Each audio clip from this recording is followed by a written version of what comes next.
I feel like with the AI tools, I'm managing to tailor and to accommodate the different needs, whether it's like the neurodivergent students that I might have in the class, or other educational needs, or students who are language learners. Oh, that allows me to quickly produce a translation of this exercise for a Spanish-speaking student.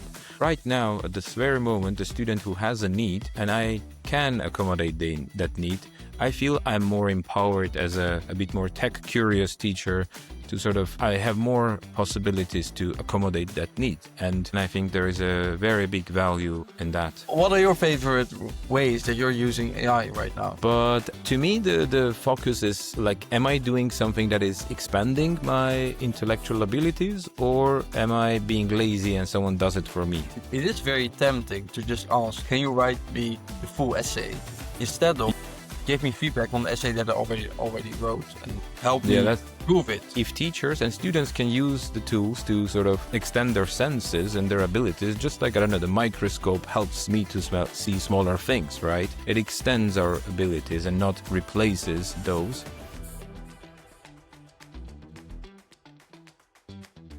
Yes. All right, welcome, Mike. Thanks for joining another one. Let's just get straight into it, I think. First thing I'd like to ask is, can you tell us a bit about what you do, what you teach, where, and how you got into education? Yeah, thanks, Fraser. Yeah, it's a lovely opportunity for me. I am teaching biology in an international school in the south of Germany called UWC Robert Bosch College. It's part of a network of international schools. I also used to teach in another school in my home country in Armenia, which was again part of the same network. This is my 10th academic year teaching international students from all over the world.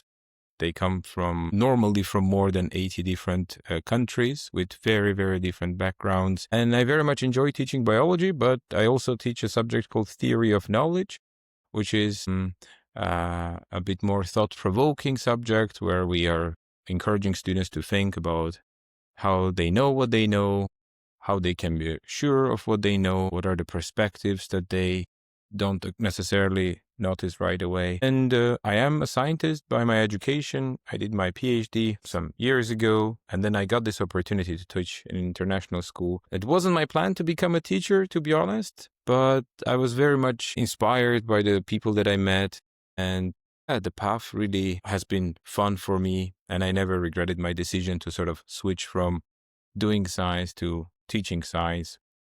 Yeah, so yeah, that's, I think. And how did the path go from being a scientist to an educator or teacher? Is quite the switch. Yeah, it's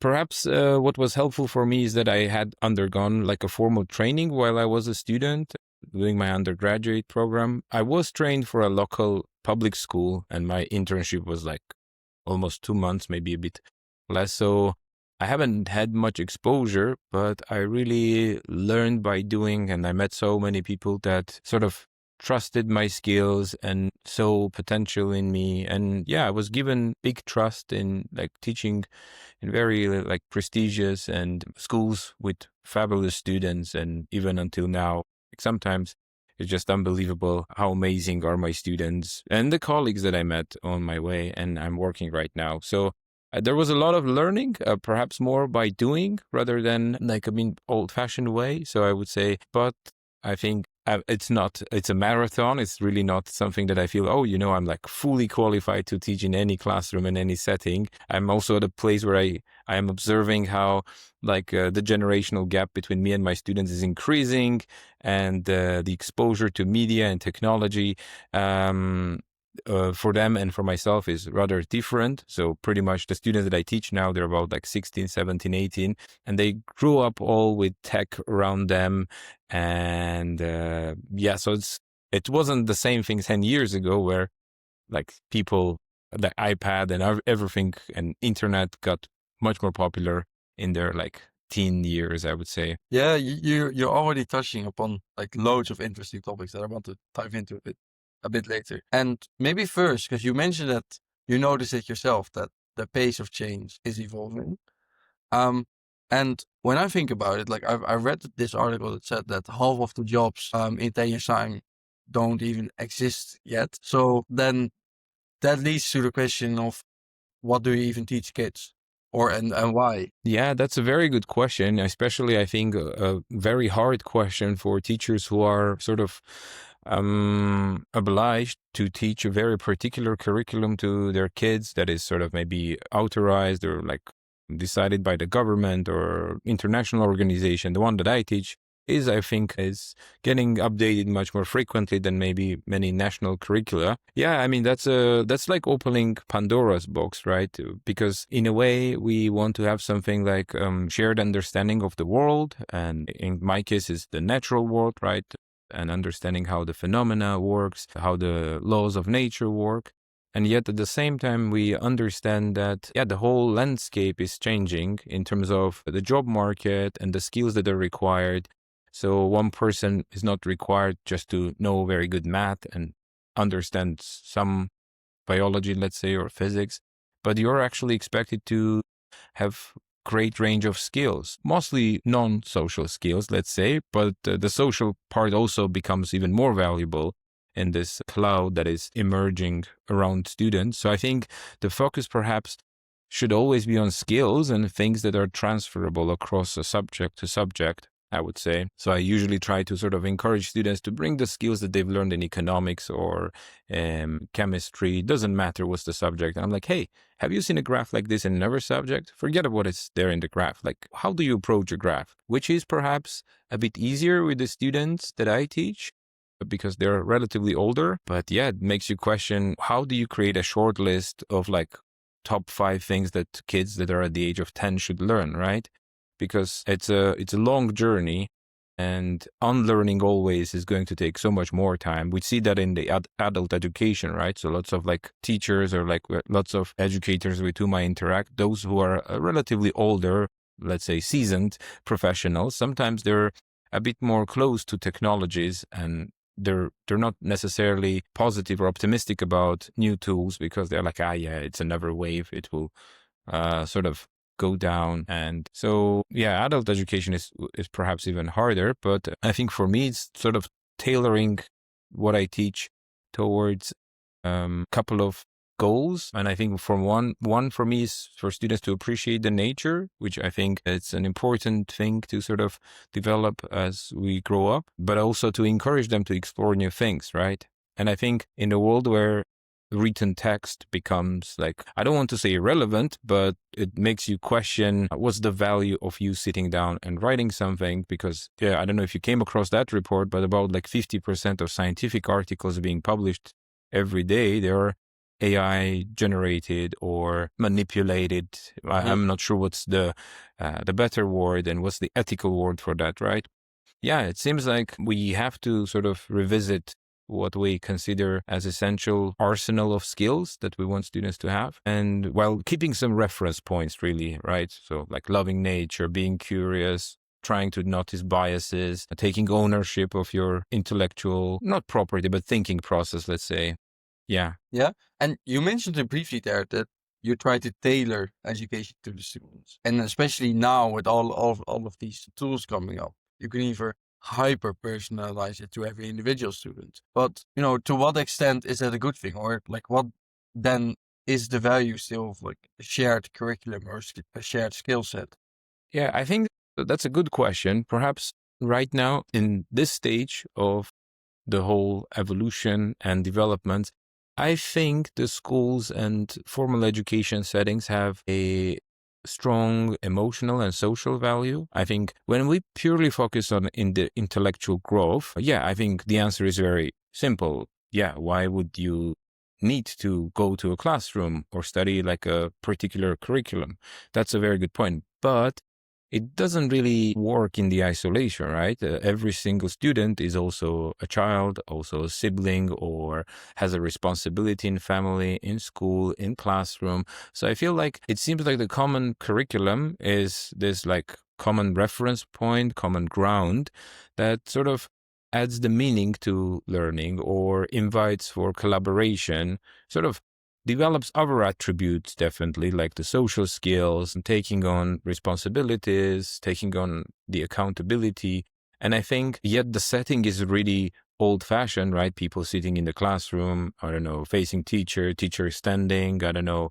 It's like, I don't really like that, and I don't know what to do about it. I just tell students, you're not forced to sit. You can just stand up and walk in the classroom. And I never tell them sit down, to be honest. But I feel like it has this point that sort of it becomes like a common fabric. So you develop more variety of skills that will helpfully help them to become more empathetic, more caring towards one another and nature. And I think you can't do that if you sort of just expose students to intellectual challenges and academic tasks in isolation. Because, and I think like for me, I feel like with the AI tools, I'm managing to tailor and to accommodate the different needs, whether it's like the neurodivergent students that I might have in the class, or other educational needs, or students who are language learners. So with those tools, for example, like in my use, I feel like it's so much easier and faster and organized. And sometimes I'm trying to also automate certain things. I'm not an expert, I'm learning, but I feel like, that allows me to quickly produce a translation of this exercise for a Spanish-speaking student, which is maybe not something that I'll do in a half a year, because you want student to sort of get challenged. But right now, at this very moment, the student who has a need, and I can accommodate that need, I feel I'm more empowered as a bit more tech-curious teacher to sort of, I have more possibilities to accommodate that need. And I think there is a very big value in that. Yeah. Yeah. And then let's talk about AI, because you're very vocal about using it, right? Like you published this handbook. I read it. It's very complete and useful. And even some of the prompts I liked. There was one that mentioned to produce a poem or a rap song in the style of Eminem even. Yeah. You call it rarely funny, but it breaks up kind of like the course of the lesson, I think. But what are your favorite ways that you're using AI right now? Yeah, well, thank you for appreciation. I had a lot of fun doing that, and usually I leave this like kind of like little Easter eggs in whatever I make, whether it's a PowerPoint. I usually leave a meme or a joke or something like that. So I think looking to the handbook again, I feel like it's maybe perhaps a bit more outdated given like how many models have like developed in lots of like LLMs. But to me, the focus is like, am I doing something that is expanding my intellectual abilities, or am I being lazy and someone does it for me? And I don't know who is the owner of that quote, but it's a very like correct description that whoever does the thinking gets the learning. So I feel like I've heard that many places and people have been posting that around, but I feel like if teachers and students can use the tools to sort of extend their senses and their abilities, just like, I don't know, the microscope helps me to see smaller things, right? Or a device recording the light helps me to quantify the light. So it extends our abilities and not replaces those. I like those kind of uses. So the couple of ways how I feel I use and are very helpful. Just one that we mentioned already, differentiation in class. I think that's very helpful. I use for that Google's Gemini, because I sort of created like a gem there where I can just chip in the task and it will sort of differentiate as I want, depending on whether this is like for a student with dyslexia or a student who needs a bit more time reading the text and I need to sort of add spaces between the words. So, but I think another way that I like to use it is for planning activities that are pretty much tailored to my needs. So let's say 55 minutes lesson, 12 people, I've done this. So, and I think that is just like sort of, or just developing what I have. Sometimes I feel like the trap there using any form of LLM is that you ask it to do it for you instead of to assist you or tell you how to do. Because I think if you sort of, and that's where I think also teachers sometimes I feel are a bit skeptical, because if we sort of train students to use it as a tutor or as an assistant, in that way, the student still takes ownership of learning. Or if you still like practice questions and it doesn't give you the answer, then it's not really a shortcut. It's more like a companion, and people need companion in pretty much, I mean, in all settings, I would say, but I'm sure there are some people who enjoy being left alone. But we do that all the time, right? I mean, if I'm not sure about something, I consult with my wife, or if I'm not sure about teaching something, I speak to my colleague. So like this phenomenon of having a companion, not a master, not a someone that will do your job, but someone that is assisting you is really helpful, and like a chaperone, I think. Because how do you encourage students to use it like this? Because it is very tempting to just ask, can you write me the full essay? Instead of Yes.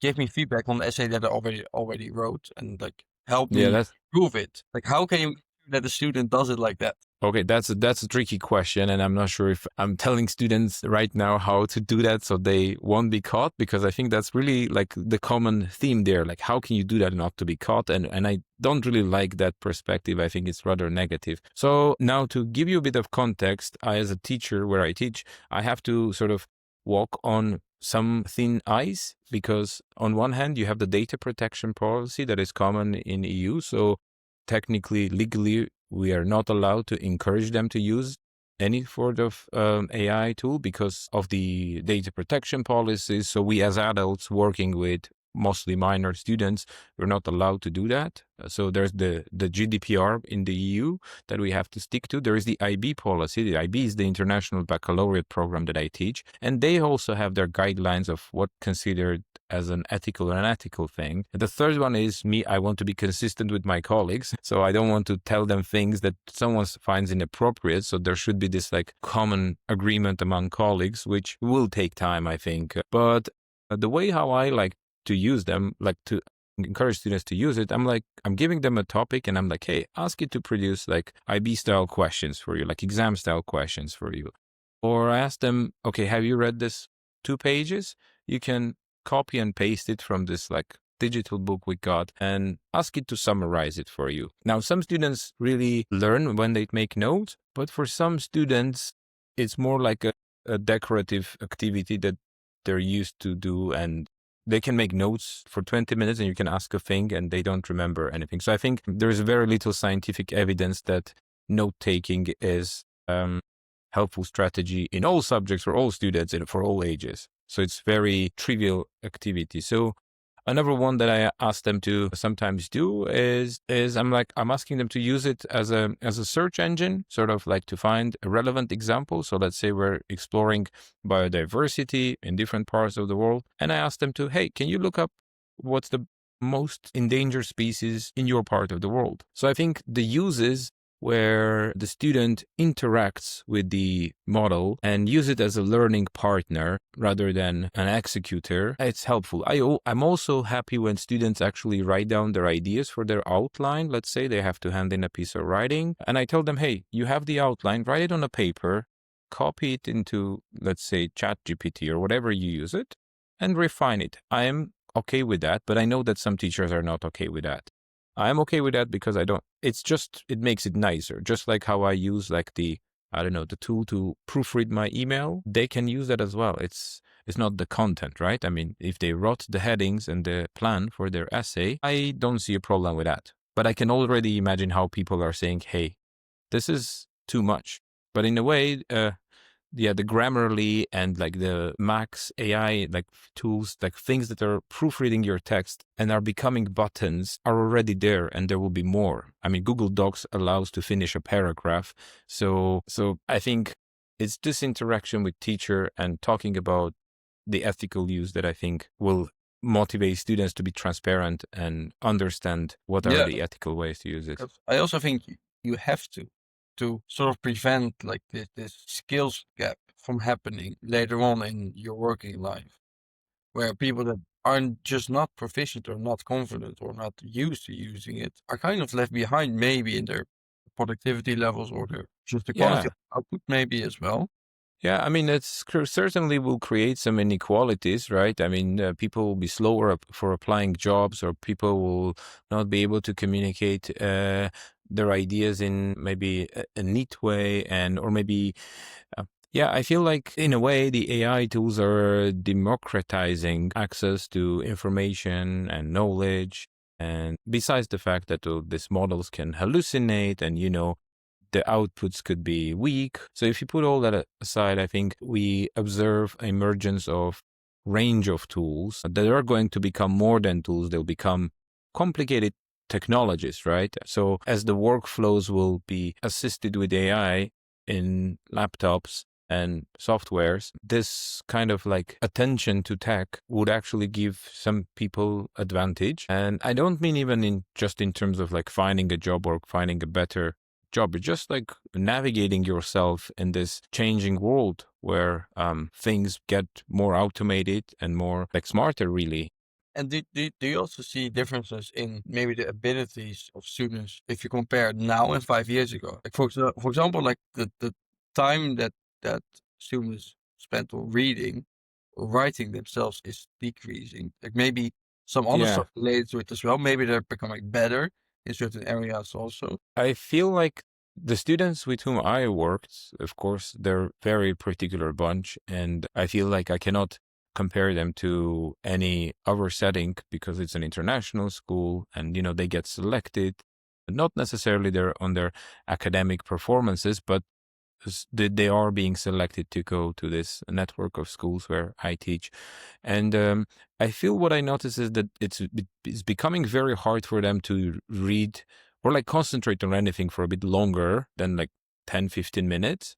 That is something that I'm not sure if it has to do with technologies or with just right now that everything is just so much in your life, like with TikTok and with social media. I think if I would send like 10 TikToks and ask students to watch, they'll be more keen to do that than if I sort of ask them to read a page. I think the attention becomes the biggest challenge for me. How I can compete with all of that, right? Even when you search now, if you use Google as a search engine, it gives you the AI like summary box, and it's not always correct, but now I have to compete with that. So if I would say, hey, this frog does that, a student quickly types in and it's like, hey, here's the resources. It actually doesn't do that. That's very helpful. I think they should challenge any authorities when they're learning. That's a good sign. At the same time, I think the forms of digital media have changed and they have grown up with different forms. So I think the book is not interesting and not necessarily fun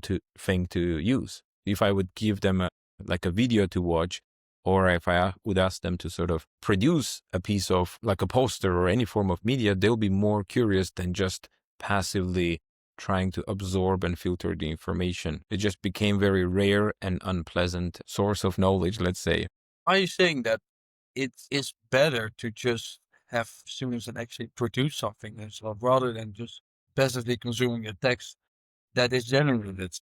Yeah, I feel like there is a great value in that. I mean, if they do it hands-on, that's even better. But even if the task involves like using software or something, or that they have to work on a laptop, I feel they're much more engaged. They're much more attentive to the instructions. And I think very often when I recall my bad classes, I think my classes that went really bad were the ones that I wasn't very good with instructions. And I'm not trying to find a victim, but just if I would sort of think of objectively, hey, why didn't really students engage with that? And I feel like the problem is the instructions. So if you have clear instructions that are encouraging the use of technology, empowering students really to sort of find the focus in this topic, encourages curiosity to sort of use the tech or lead the team or follow someone. But if it serves to learning, I think both students and teachers really would benefit from sort of doing more hands-on stuff. So I try to sort of alternate in the activities. I try to usually have something that will involve them looking up something online, making a nice poster or presenting it to students. But if the technology serves to learning and thinking really, and not the other way around, then I think we're doing our task well as teachers and as learners, really. And what are your favorite tools right now?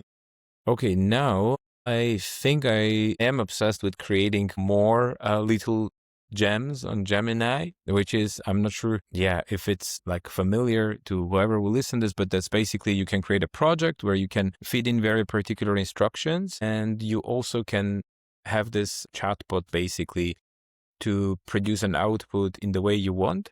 So for example, I would train it with the subject guide that the International Baccalaureate Organization publishes. So that's like our most important document for teaching any subject. So I'm like creating these models that, for example, it can create lesson plans or it can make connections between topics. And yeah, I think but that's not really serving to my students like very frequently. I think that's just like a fun task for me to sort of get used to it. I like to use like ChatGPT for finding case studies for different like diseases maybe, or genetic abnormalities. I don't use, I'm trying to learn the automation a bit more. I'm not sure if they're actually called agents, what we create with this LLM tools. I think agent perhaps is much more independent in the work. But yeah, I like Claude as well. I think I'm following how the GPT-0 as a piece of tech evolves, though I find both GPT-0 and Turnitin, which is another like a resource in academia, not very accurate, to be honest. So my take on like, if I want to sort of spot if students have done the job well, I'd usually ask them to turn on the version history in Microsoft Office. So the Google Docs also has that, so you can track how many types they typed. It also shows you the time. Not that you cannot just copy it from somewhere else, but I feel like that's a good balance. So I think those are the most of the techs that I use. I got to know a little bit more about the Adobe AI features that are really cool, like how you can change the background of images. And yeah, but in my work, I don't need a lot of like image generation, but I can imagine how the image and video generation are also really cool for students if they have some crazy idea or they want to quickly add like fun visual in a PowerPoint that they are delivering. Because I guess you could say you're an advocate for all of these tools and like trying out new things. But then, like, what does it take to get more students and teachers as well to use the try? Because you're dealing with constrained budgets, maybe certain policies as well. Yeah. I don't know. Maybe students don't or teachers don't even know how to use it. Maybe they need training. But like, where's the biggest bottleneck? Yeah, I think the premise should be that this technologies get better and the tools will become better and more part of our lives. And if we use it intentionally and in an ethical way, everyone can benefit from that. I feel like we are sort of now in this like transitional phase, what I sense, and maybe there are better experts really to comment on this, but I feel like a lot of people in academia don't know how to proceed. So you observe a range of approaches where technology just gets banned, just like in many public schools, like students need to leave their phones outside or other things before they go to classroom, right? I feel like that is really not the path that I sort of like or would sort of imagine people pursuing. I think in the European Union landscape, the GDPR is, I think, what is sort of like slowing down the integration of AI tools in education, I think. But I think there's also lack of communication about this, right? I think lots of teachers they have many needs and their needs are associated with the heavy workload and this desire to support students. And yet we don't start a conversation from their needs, but we try to sort of have a conversation about, hey, students can cheat like that, or you can do this, so you don't do that. I think if the conversation will be more focused on the needs of students and teachers and educators, I feel that will invite a bit more attention, but yet in the background, I feel like there is not so many borders or like red flags, or it's just like, I think we move in a cloud, we move in a mist, and we don't know where we will end up at the end. And there's no really like a light that sort of attracts people towards one direction, I feel. I think, yeah, in my setting, I feel like if you choose to not speak about AI and you just don't work with it, I think things will sort of operate as usual. When I say as usual, as like before pandemic, right after pandemic, so the level of tech integration in like work and teaching and learning wouldn't really speed up. I feel like, I don't know if it has to do with like the local German authorities and what's their take on that, but I can imagine parts of the world where things are happening much faster, and there are lots of professional developments happening for teachers to sort of assist them to use this technology. Yeah, but before we round off, I want to end on a hopeful note. Maybe like if you could advise educators or students to how to get started with it. Yeah, well, I think, of course, reading about it maybe is a good point. Sort of understanding what are those tools doing is a good point. And then maybe just to return to my previous point, I think you should ask, hey, where do I struggle? What is my needs? And maybe someone's need is to do all of their marking, which perhaps will be hard to do, and maybe not super smart to do if you delegate it to AI. But maybe the need is that you have the student that is not speaking or doesn't contribute, and they maybe need an assistant, and you might assist them if you will have this companion that can handle the mechanics, but doesn't replace your thinking. So you have the intention, you have the thought, but it's just maybe you don't have time, or you're struggling to sort of synthesize something that is neat and organized. So I feel like asking where I would like to sort of grow, what are the needs, like my needs and needs of my students. I think that will really help you, because the AI tools handle pretty well the mechanics. I think sometimes they're also super creative and you can sort of use it to get inspiration. But if you have an idea, if you have a topic of dialogue or a desire, but the mechanics sort of like hold you from doing that, maybe you should start exploring it. It's really fun. Yeah. So just start exploring it, John. Yeah, doing and learning. Yeah. That's the best. All right, then. Thanks so much for this, Mike. Thank you for the opportunity. Thanks for your time, sharing your insights. Thank you for your forefront. So it's been a pleasure talking to you, and I think all of our listeners actually have a lot to take away from this conversation. So thank you very much. Thank you. My pleasure.